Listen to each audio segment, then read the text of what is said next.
तो कल हमने जो स्टार्ट किया था ब्लड के बारे में हमने बात करनी शुरू करी थी। सभी को मेरी आवाज ठीक से आ रही है और स्लाइड दिखाई दे रही है? जी मैम। मैं इसे एनलार्ज कर देती हूँ। ब्लड हमारा क्या था? हमारा ब्लड एक कनेक्टिव टिश्यू है जिसके बारे में हमने कल बात करी थी, और हमारे ब्लड के बारे में हमने फंक्शंस भी मैंने बताए थे कि वो ट्रांसपोर्ट का काम करता है न्यूट्रिएंट्स को ले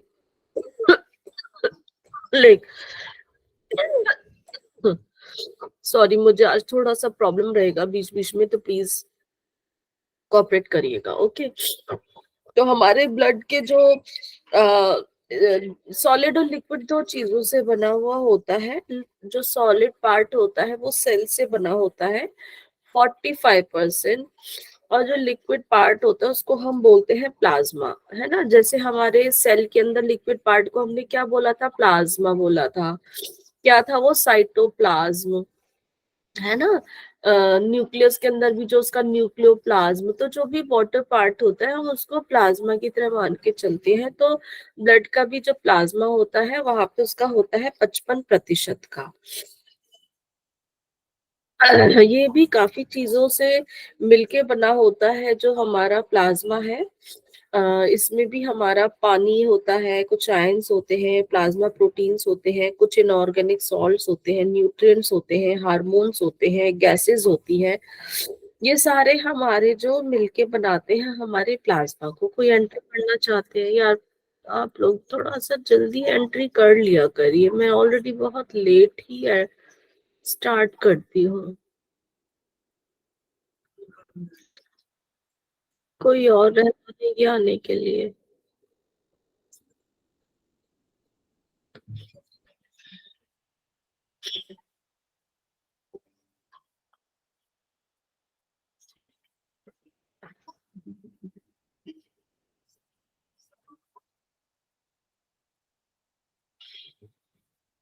तो हमारा जो प्लाज्मा होता है, आपने देखा जो हल्के पीले रंग का है, ये हमारा प्लाज्मा होता है 55%। और बाकी के हमारा सॉलिड पार्ट जिसे हम कहते हैं वो हमारे होते हैं सेल्स, जिसमें कि हमारे 3 प्रकार के सेल्स होते हैं: red blood cells, white blood cells और द प्लेटलेट्स। वो 45% हमारे ब्लड को बनाते हैं। पहले प्लाज्मा की बात करेंगे।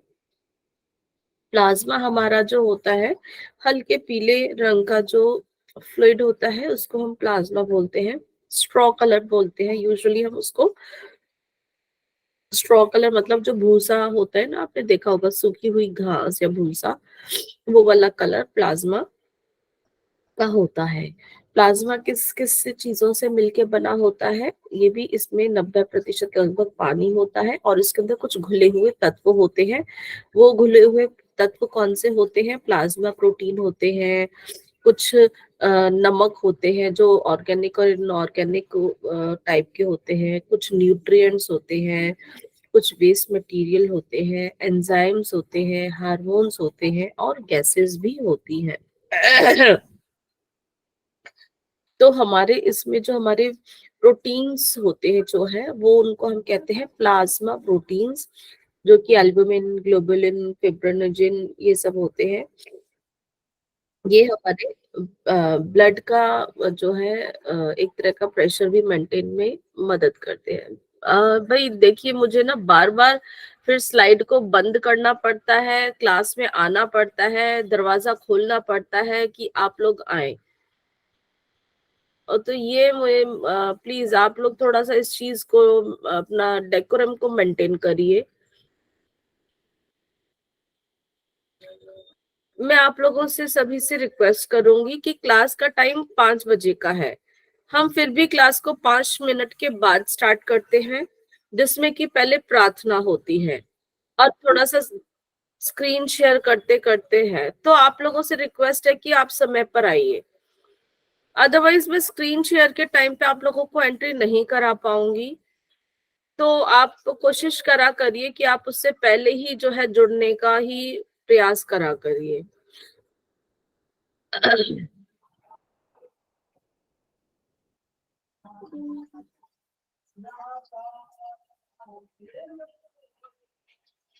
मैं एक बार ये भी बंद कर दूं, बहुत शायद आप लोगों को आवाज आ रही होगी।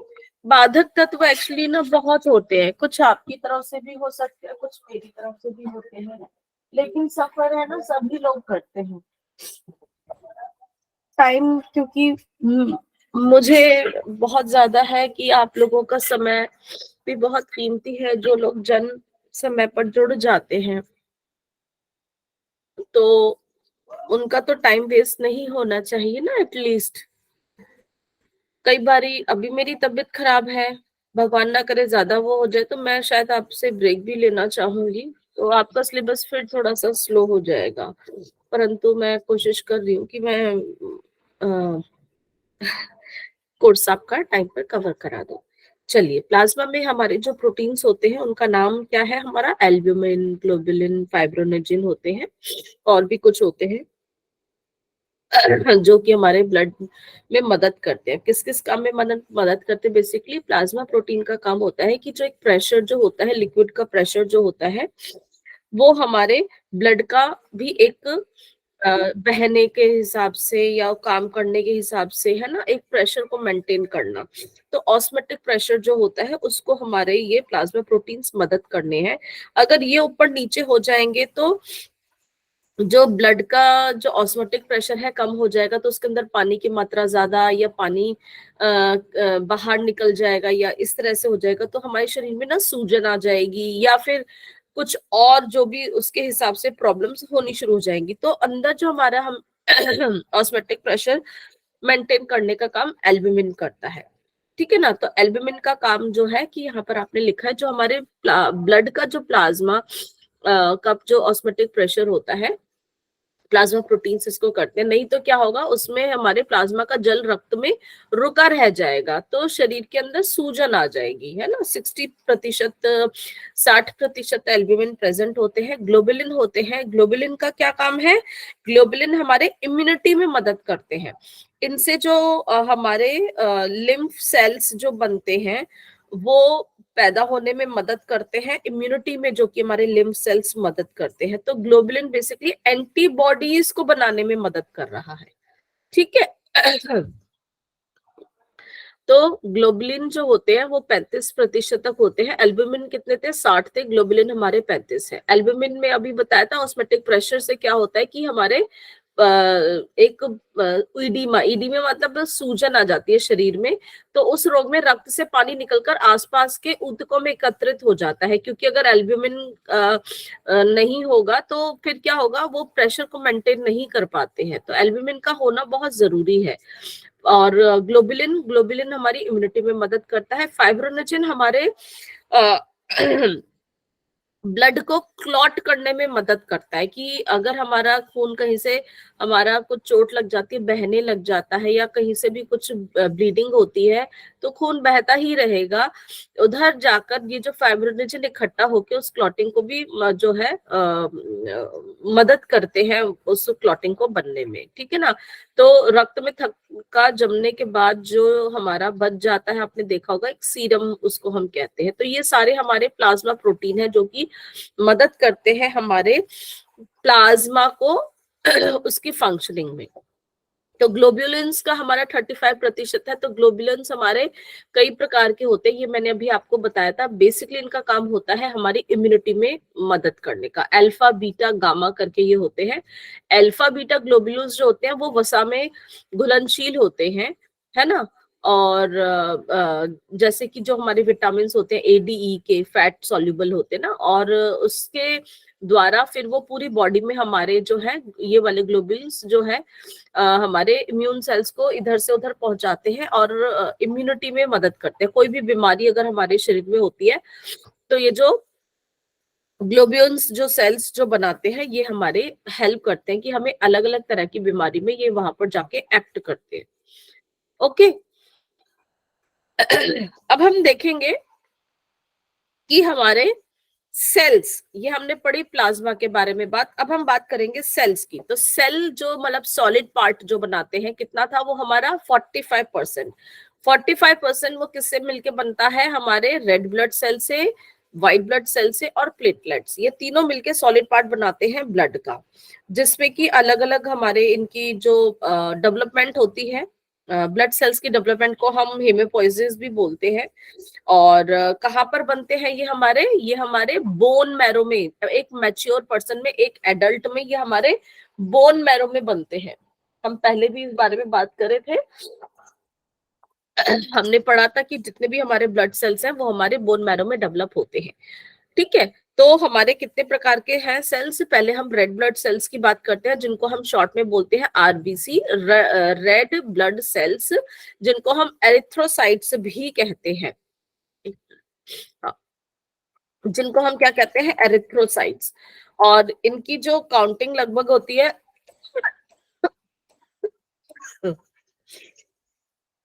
40 से 60 लाख पर क्यूबिक एमएम। ठीक है, 1 मिलीमीटर जो घन क्षेत्र जो होता है, एरिया होता है, क्यूबिक एमएम, MM3 हम लिख देते हैं ऊपर। 1 मिलीलीटर में हमारे कितने ब्लड सेल्स होते हैं? 40 से 60 लाख तक होते हैं। ठीक है, और इनकी जो अवधि होती है वो 120 दिन की होती है। और ये थोड़े से हमारे इनकी जो, एक मिनट, आगे डिटेल्स में नहीं है, ठीक है, यहीं पर बताती हूँ मैं आपको। ये हमारे बाइकॉनकेव होते हैं। ठीक है, चपटे होते हैं, लेकिन बीच में से जो है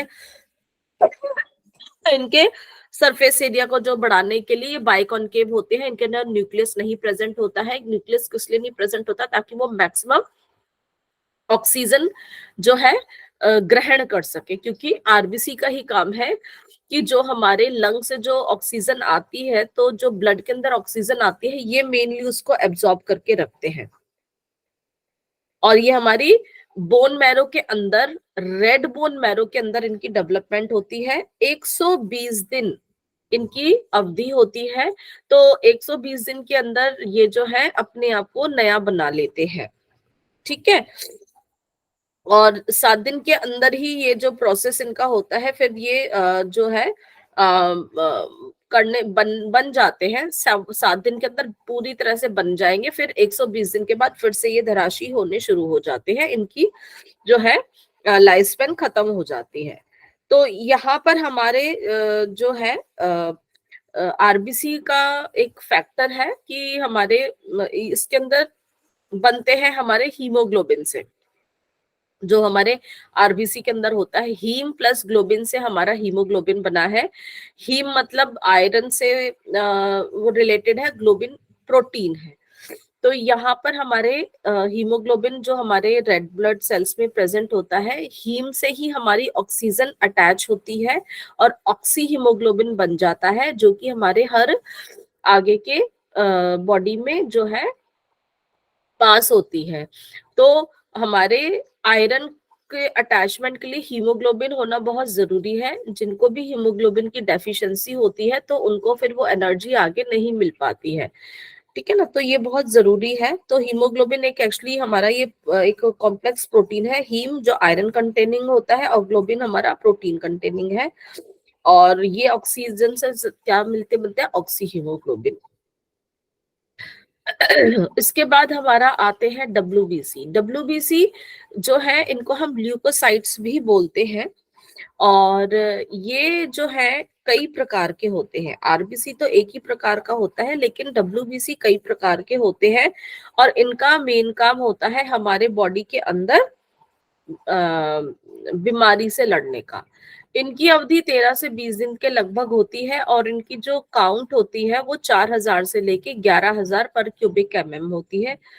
और दोनों का रेशो आरबीसी और डब्ल्यूबीसी में देखते हैं, तो अगर डब्ल्यूबीसी 1 है तो उसके बनिस्पत वहां पर उसके जो आरबीसी खड़े होंगे उतने ही एरिया में 600 होंगे। ठीक है, इसके बाद जो थर्ड है हमारा वो है प्लेटलेट्स। प्लेटलेट्स को हम थ्रोम्बोसाइट्स कहते हैं। 5 से 9 दिन की इनकी अवधि होती है, जो कि 1.5 लाख से लेके 4 लाख के प्रति होते हैं। और आप सभी को पता है आजकल डेंगू के बीमारी में आप सबको सुनने में आ रहा होगा इन थ्रोम्बोसाइट्स के बारे में कि प्लेटलेट्स चढ़ानी है, प्लेटलेट्स कम हो गई तो उसकी वजह से फिर दिक्कत होती है। खून को जमने में मदद यही करते हैं। और 1.5 लाख से 4 लाख की जो है इनकी नॉर्मल जो है रहती है काउंट जो है। हम डब्ल्यूबीसी के बारे में बात करते हैं तो कई प्रकार के होते हैं, तो दो प्रकार में हम पहले विभाजित करते हैं बेसिकली। एक जिनके ऊपर जो है ग्रैन्यूल्स मतलब कुछ डॉट्स लाइक प्रेजेंट होते हैं, और एक होते हैं जिनके ऊपर वो डॉट्स प्रेजेंट नहीं होते। तो डॉट्स पे जिन पे होते हैं उनको हम ग्रैन्युलोसाइट्स कहते हैं, जिन पे डॉट्स नहीं होते एक ग्रैन्युलोसाइट्स कहते हैं। सभी को मेरी आवाज ठीक से आ रही है? स्लाइड दिखाई दे रही है? Yes ma'am. ओके। तो ये बेसिकली हमारे शरीर में दोनों ही इम्यूनिटी रिस्पॉन्ड करते हैं। और ये जो हमारे जो है सबसे हमारे ब्लड सेल जो भी है आरबीसी से कंपैरेटिवली ये हमारे बड़े होते हैं, ठीक है। और हमारा ब्लड के अंदर इनका जो 45% में से भी इनका जो योगदान होता है 1% होता है, टोटल में 1% ही होता है। इनके अंदर न्यूक्लियस प्रेजेंट होता है और कई बारी एक से ज्यादा न्यूक्लियस भी प्रेजेंट होते हैं। इनके जो न्यूक्लियस अलग अलग शेप के हो सकते हैं, जैसे कि आप देख ही रहे हो। तो पहले हम बात करेंगे ग्रैनुलोसाइट्स की। ग्रैनुलोसाइट्स जो हमारे इस पिक्चर में दिखाई दे रहे हैं आगे, ठीक है, देख लेते हैं। आप वो देख रहे होंगे एक तरह का ये डब्ल्यूबीसी सेल्स होते हैं जिनके अंदर छोटे छोटे ग्रेन्यूल से बनते हैं। ये एक तरह के प्रोटीन ही होते हैं, और इनके जो स्टेनिंग डाई मतलब एक तरीका होता है जिनसे कि इनको हम माइक्रोस्कोप में देखते हैं, उन्हीं के आधार पर इनके जो है ना नाम रख दिए गए हैं वैसे तो न्यूट्रोफिल, इजिनोफिलिया और बेसोफिल ये हमारे ग्रेनुलोसाइट्स होते हैं। इजिनोफिलिया थोड़े से थोड़ा लाल रंग के दिखते हैं, जैसे अब आप देख रहे हो इनके अंदर, क्योंकि जो डॉट्स की वजह से वो थोड़े से लाल रंग के होते हैं।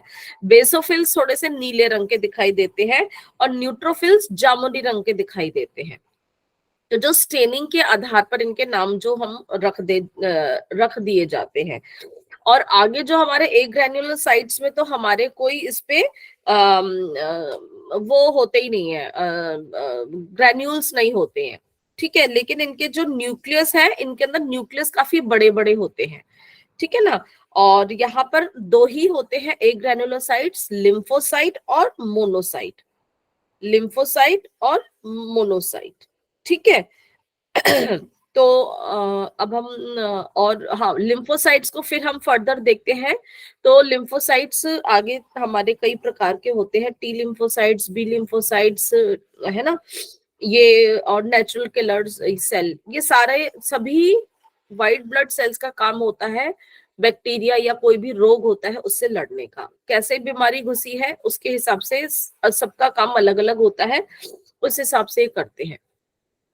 तो ग्रैनुलोसाइट्स हो गए, एक ग्रैनुलोसाइट्स हो गए। ग्रैनुलोसाइट्स में कौन से थे हमारे? Neutrophil, eosinophil, basophil. Neutrophil, okay, neutrophil हमारे सबसे ज्यादा होते हैं, कितने? 60 से 70% होते हैं। और हमारे फिर इजोनोफिल और बेसोफिल, इजोनोफिल 1 से 6% तक होते हैं, बेसोफिल 0 से 1% तक होते हैं, सबसे कम ये होते हैं, ठीक है ना। और एक ग्रैनुलोसाइट से पहले हम इसमें हम बात कर लेते हैं, न्यूट्रोफिल्स की बात करते हैं। न्यूट्रोफिल्स बेसिकली जो हमारे इसमें आप देख रहे होंगे, ये हमारे शरीर में कोई भी बैक्टीरिया या कोई भी वायरस भी हम कह सकते हैं, कोई भी फॉरेन एजेंट अगर घुसने की कोशिश करता है तो इसको वहीं पर ही रोकने की कोशिश करते हैं। सबसे पहले यही काम करते हैं कि किसी को एंट्री करने ना दे, वहां पर इनका काम पहले होता है। लेकिन अगर कोई बार इन्फेक्शन इतना ज्यादा होता है तो इनको पार करके आगे आ जाएगा, फिर दूसरे वाले जो हमारे डब्ल्यूबीसीज होते हैं वो काम करना शुरू कर देते हैं। तो इनका काम क्या होता है कि जैसे कोई इन्फेक्शन आता है ये तेजी से उसी की तरफ अट्रैक्ट होते हैं, वहां पर जाते हैं और उसी को खा के मार देते हैं या उसे एंट्री नहीं करने देते हैं। तो वो जो खाने का जो एक तरह से है, तो यहाँ पर आप इस पिक्चर में देख रहे होंगे एक बार मैं इसको पॉइंटर से कर दो। फैगोसाइटोसिस मतलब अगर कोई इस तरह का बैक्टीरिया है तो इसको वहीं पर ही ये इसको खा के नष्ट कर देते हैं, अपने आप के अंदर ही कर देते हैं। तो न्यूट्रोफिल्स यूजुअली कोई भी इन्फेक्शन होता है या कोई भी हमारे सारे हैं इनके इस दौरान ये हमारा काम करना शुरू कर देते हैं। जैसे ही कोई हमारे बैक्टीरिया ये वगैरह आएगा, न्यूट्रोफिल्स हमारे एक्टिव हो जाते हैं। फिर हमारे आते हैं इजिनोफिलिया। इजिनोफिलिया का भी बेसिकली हमारा एनगल्फिंग का ही काम है, मतलब फैगोसाइटोसिस का ही काम है, ये भी हमारे उसको खाने में करते हैं। लेकिन ये न्यूट्रोफिल से थोड़े से ना कम एक्टिव होते हैं, इनकी जो है काउंट भी 1 to 6% तक ही होती है। और इसके अंदर एक्चुअली ये जो हमारे जो पैरासाइट बेसिकली कोई होता है उसके अगेंस्ट ज्यादा काम करते हैं। पैरासाइट जैसे कि मच्छर काटता है हमारे उसमें, है ना, तो मच्छर के काटने से कोई पैरासाइट इन्फेक्शन हो गया है पेट में, जिसके भी कुछ इस तरह से होते हैं, तो जो भी कोई पैरासाइट्स जो मतलब बाकी जो हमारे रोडेंट्स से हैं या कोई ऐसे जो इन्फेक्शंस होते हैं पेट में कीड़े की वजह से या कुछ भी इस तरह के जो इन्फेक्शन होते हैं, ईओसिनोफिलिया बेसिक वहां करते हैं। यहाँ पे सिंपली पैरासिटिक इन्फेक्शन जैसे प्लाज्मोडियम मतलब वो आता है जब मलेरिया की बीमारी होती है या डेंगू की बीमारी होती है, तो ऐसी जगह ये इनका काम होता है कि वहां पे उसको अपना काम करना शुरू कर जाते हैं। ये उस इन्फेक्शन के साथ जुड़ जाते हैं और उसको वहां पर ही नष्ट करते हैं। तो इनका भी फेगोसाइटोसिस का काम होता है, लेकिन न्यूट्रोफिल से कम एक्टिव होते हैं। फिर हमारे बेसोफिल्स होते हैं। बेसोफिल्स जो है हमारे 0 से 1% होते हैं। इनका काम एलर्जी में ज्यादा होता है।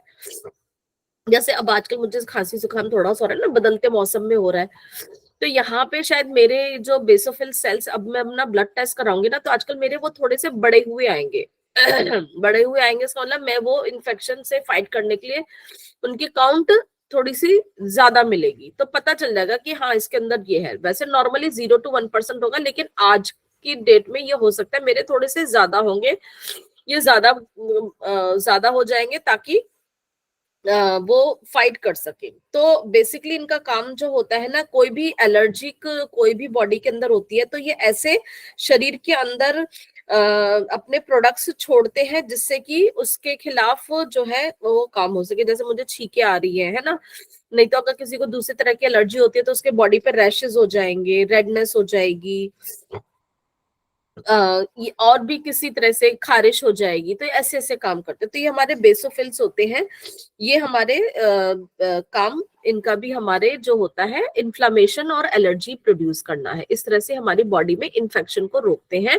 अब हम बात करेंगे ए ग्रेनुलोसाइट्स की, है ना।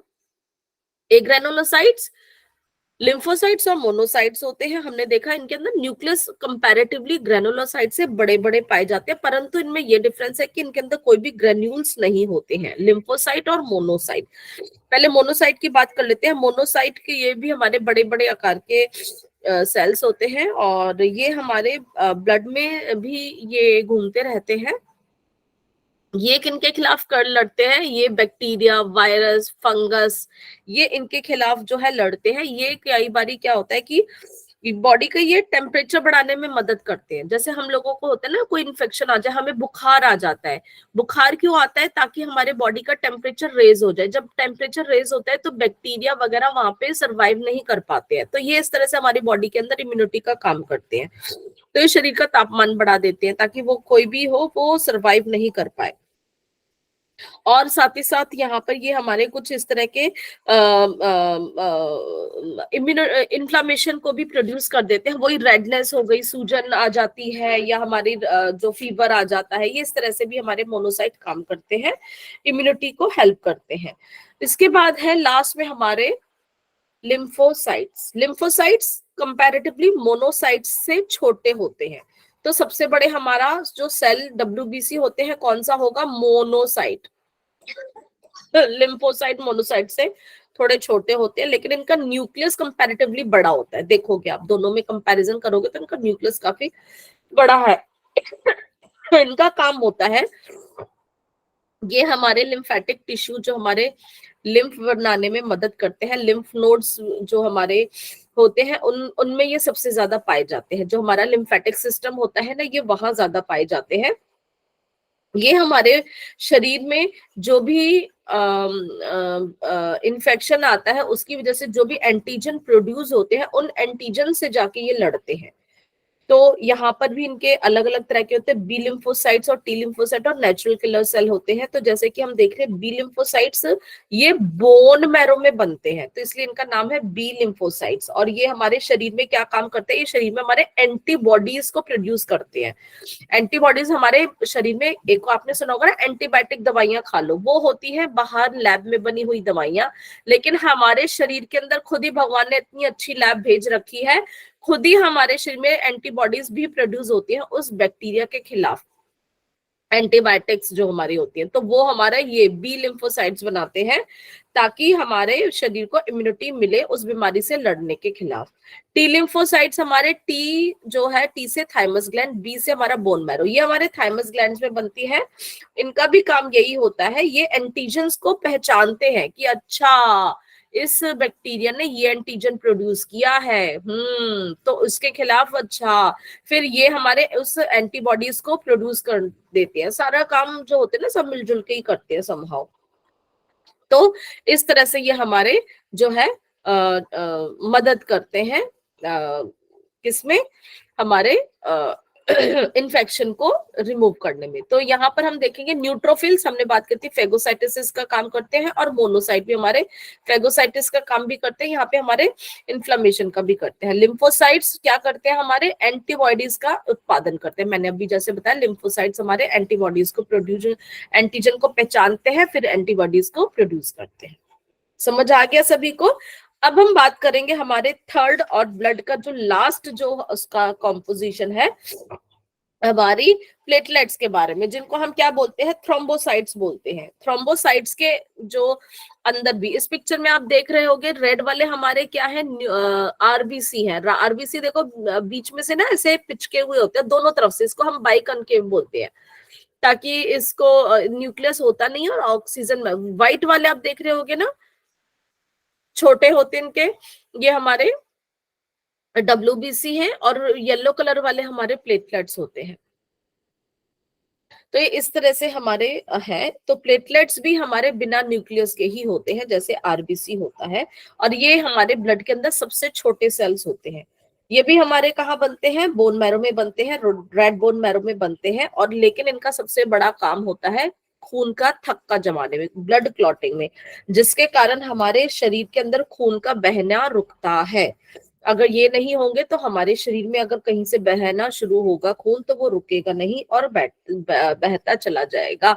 इनकी अवधि लगभग कितनी, इसमें 8 से 11 दिन, या अलग अलग है, 5 से 9 दिन कह सकते हो, ठीक है।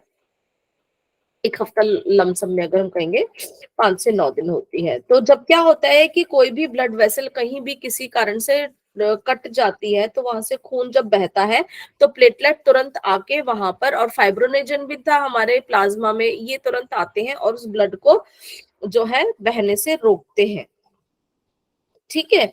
तो इस तरह से, और ब्लड वेसल्स भी हमारी कंस्ट्रिक्ट भी हो जाती है, वो भी समय, और यहाँ पर ये पहले खून को जमा देंगे, एक थक्का सा जमेगा, फिर खुरंट सी बन जाएगी, और उसके बाद जो है ये हमारा एक जो वहां पर क्लॉट बन जाएगा, और हमारी जो ब्लड वेसल्स भी जो वहां पर कटी हुई होती है, उसकी हीलिंग भी करने में मदद करते हैं, फिर बाकी के सब्सटेंस। तो हेपरिन भी हमारा जो है एक बहुत सब्सटेंस है जो कि लिवर में बनता है। और जब तक हेपरिन, हमने जब लिवर के टाइम पे पढ़ा था, हेपरिन जब तक प्रेजेंट रहेगा ब्लड क्लॉट नहीं होता। तो जो हमारे शरीर के अंदर खून बहता रहेगा, वो कभी अंदर वाला खून कभी वो क्लॉट तो नहीं होता ना, क्योंकि उसके अंदर हमारा एक हेपरिन करके सब्सटेंस रहता है, जो भी हमारे शरीर के अंदर रक्त है वो बहता रहता है। कई बार इसी की वजह से हमारा ब्लड जो है वहां पे बीच बीच में क्लॉट्स हो जाते हैं, वो एक प्रॉब्लम होती है। नहीं तो हेपरिन एक्टिव रहता है, और तो कि हमारे शरीर के अंदर ब्लड को कभी भी जमने नहीं देता। तो हमारे ब्लड जो क्लॉटिंग होती है, इसके अंदर हमारे स्टेप्स होते हैं। पहले उसमें जो भी हमारा जहां पर डैमेज होता है, तो वहां पे हमारे प्लेटलेट्स जो होते हैं, और हमारे टिश्यू से हमारा थ्रोम्बोप्लास्टिन रिलीज होता है, जो कि एक एंजाइम बनाने में मदद करते हैं। कौन सा बनता है, हमारे थ्रोम्बोकाइनीज, ये। और हमारे वहां पर हमारे थ्रोम्बोकाइनीज एंजाइम होता है, फिर वहां पे हमारा प्रोथ्रोम्बिन, थ्रोम्बिन में एक्टिव हो जाता है जब वो कैल्शियम के साथ जुड़ता है। तो वो प्रोथ्रोम्बिन हमारे को वहां पर फाइब्रोनोजिन, जो कि हमारा सॉल्युबल प्रोटीन था, किसके अंदर, हमारे प्लाज्मा के अंदर, हमने पढ़ा था ना यहाँ पर फाइब्रोनोजिन, ये आप देख रहे हो, ये फाइब्रोनोजिन है ना, 4% ब्लड क्लॉटिंग के बनाने की आवश्यक का प्रोटीन है। तो थ्रोम्बोकाइनीज के बाद ये जो हमारा फाइब्रोनोजिन है, ये वहां पर हमारा एक नेटवर्क बना देता है फाइब्रस मटेरियल का। वो फाइब्रिन फिर हमारे डैमेज सेल्स जो आरबीसी वहां पर होते हैं, इसलिए वो जो थक्का होता है ना, वो थोड़ा सा गाढ़ा सा हमारा वो नजर आता है, एक स्लम बना देता है। तो थ्रोम्बोप्लास्टिन से जो हमारे प्लेटलेट से रिलीज होता है वो हमारे कैल्शियम के साथ मिलकर हमारा एक एंजाइम बना देता है। जो थ्रोम्बोप्लास्टिन होता है क्या, थ्रोम्बोकाइनीज, वो हमारा फाइब्रोनोजिन और ये थ्रोम्बोन मिलके हमारे फाइब्रिन बना देते हैं, जो कि एक क्लॉट बनता है। क्लॉट में फिर आरबीसी, डब्ल्यूबीसी, प्लेटलेट सब मिलके एक अच्छे से थक्का जमा देते हैं। तो ये सभी मिलके हमारे क्लॉट को बनाने में मदद करते हैं। तो ये हमारे ब्लड के बारे में आज ये सब हम पहले कर चुके हैं। तो ये हमारा था। अभी किसी का कोई प्रश्न है, कोई क्वेश्चन है तो पूछ सकते हैं, नहीं तो फिर मैं आगे कुछ और टॉपिक ले लेती हूँ। मैम एक बार कुछ ब्लड क्वेश्चंस प्रोटीन का आपसे, प्रोसेस एक रिपीट एक कर मिनट दीजिए। की बात सुन लीजिए, क्योंकि आपके काफी क्वेश्चंस नहीं हुए हैं, तो अगर कहेंगे तो मैं कुछ क्वेश्चंस ले लूंगी और फिर नया टॉपिक शुरू करा देती हूँ। जी, एक मिनट। हाँ जी, मैम एक बार ये ब्लड क्लोटिंग की प्रोसेसिंग बता दीजिए। ओके।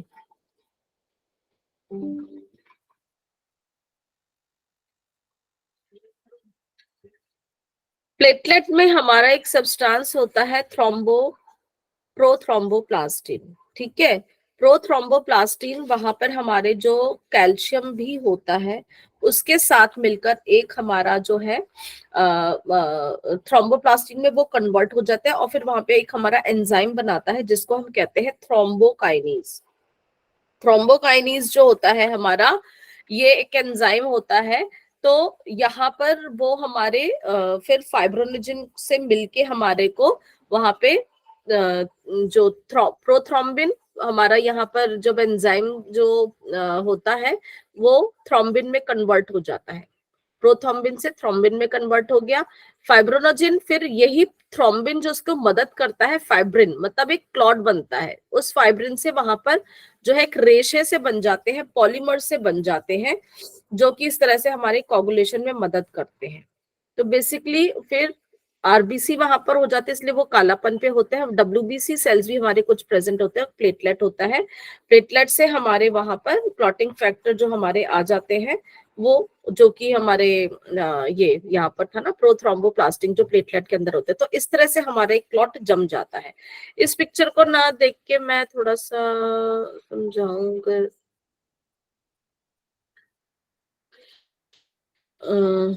ठीक है। एक्चुअली जैसे होता है ना, मैं वैसे समझाती हूँ। ब्लड वेसल कोई भी होती है कट जाती है, तो वहां पे प्लेटलेट्स का क्या काम था, हमने देखा प्लेटलेट्स जब कोई भी ब्लड वेसल्स वहां से कटती है, टूट जाती है, तो सारे प्लेटलेट्स वहां पे कांटेक्ट में आ जाते हैं। जब प्लेटलेट्स वहां पे कांटेक्ट में आते हैं, तो सबसे पहले तो हमारी प्लेटलेट से भी एक जो होता है सब्सटेंस रिलीज होता है, कि जो तो उस ब्लड फ्लो को स्लो कर देता है और ब्लड वेसल को वो टाइट कर देता है, कंस्ट्रिक्ट कर देता है। वहां पे एक हमारा एक और सब्सटेंस भी रिलीज होता है। तो जो हमारा फिर यहाँ पर प्लेटलेट्स जो होते हैं, यहाँ पर ये क्या काम करना शुरू कर देते हैं, एक मैश बनाना शुरू कर देते हैं, एक रेशा सा बनता चला जाएगा। तो वो कैसे बनता है कि जो हमारा प्रोथ्रोम्बिन हमारे प्लेटलेट के अंदर प्रेजेंट होता है, प्रोथ्रोम्बिन वो एक्टिव हो जाता है, थ्रोम्बिन में कन्वर्ट हो जाता है, और वहां पर वो जो है हम उसको ये प्रोथ्रोम्बिन प्लास्टिन जो है वो थ्रोम्बोप्लास्टिन में कैल्शियम, वहां पर कैल्शियम जो की एक्टिव हो जाता है, उसकी वजह से वो दोनों मिलके एक एंजाइम रिलीज करते हैं। उस एंजाइम का क्या काम होता है, उस एंजाइम का बेसिकली का काम होता है कि वो हमारे को फाइब्रोनोजिन बनाने में मदद करता है। फाइब्रोनोजिन का जो काम है वहां पर, वो हमारे को रेशा बनाएगा आगे।